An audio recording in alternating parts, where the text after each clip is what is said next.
കോൺഗ്രസ് ഓഫീസിലെത്തി പയ്യന്നൂരിലെ സ്വതന്ത്ര സ്ഥാനാർത്ഥി വി കുഞ്ഞികൃഷ്ണൻ. പയ്യന്നൂരിലെ കോൺഗ്രസ് ഓഫീസിലാണ് കുഞ്ഞികൃഷ്ണൻ എത്തിയത്. വി കുഞ്ഞികൃഷ്ണനെ പിന്തുണയ്ക്കില്ല എന്നായിരുന്നു പ്രാദേശിക കോൺഗ്രസ് നേതൃത്വത്തിന്റെ ആദ്യ നിലപാട്. V Kunhikrishnan സഹകരിക്കുന്നില്ലെന്നും പരാതിയുണ്ടായിരുന്നു.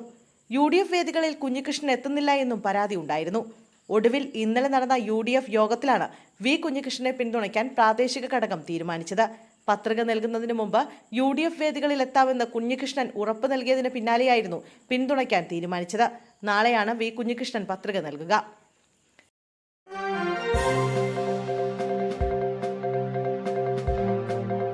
CPIM വിട്ടുവന്ന Smitha സുന്ദരേശനെ സ്ഥാനാർത്ഥിയാക്കി BJP. വർക്കലയിലാണ് സ്മിതയെ സ്ഥാനാർത്ഥിയാക്കിയത്.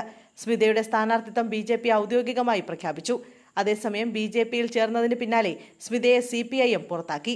ഇന്ന് വൈകിട്ടായിരുന്നു വർക്കല ബ്ലോക്ക് പഞ്ചായത്ത് അംഗം സ്മിത സുന്ദരേശൻ BJPയിൽ ചേർന്നത്. പാർട്ടി സംസ്ഥാന അധ്യക്ഷൻ രാജീവ് ചന്ദ്രശേഖറിൽ നിന്നാണ് സ്മിത അംഗത്വം സ്വീകരിച്ചത്.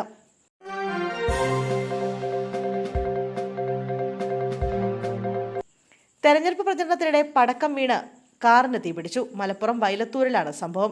രാത്രി 8 മണിയോടെ LDF സ്ഥാനാർത്ഥി പര്യടനത്തിനിടെയാണ് സംഭവം. പ്രവർത്തകർ പടക്കം പൊട്ടിക്കുന്നതിനിടെ കാറിലേക്ക് വീണതിനെ തുടർന്ന് തീപിടിക്കുകയായിരുന്നു. കാറിലുണ്ടായിരുന്നവർ ഇറങ്ങി ഓടി.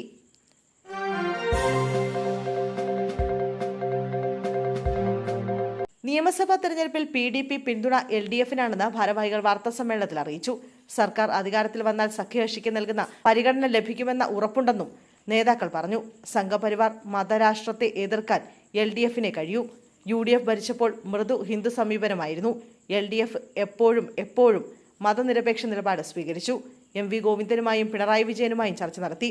ചർച്ചയുടെ അടിസ്ഥാനത്തിലാണ് രാഷ്ട്രീയ ധാരണ രൂപപ്പെടുത്തിയത്. തെരഞ്ഞെടുപ്പ് മതഭീകരവാദികളും മതനിരപേക്ഷതയും തമ്മിലുള്ള പോരാട്ടമാണെന്നും ഭാരവാഹികൾ അറിയിച്ചു.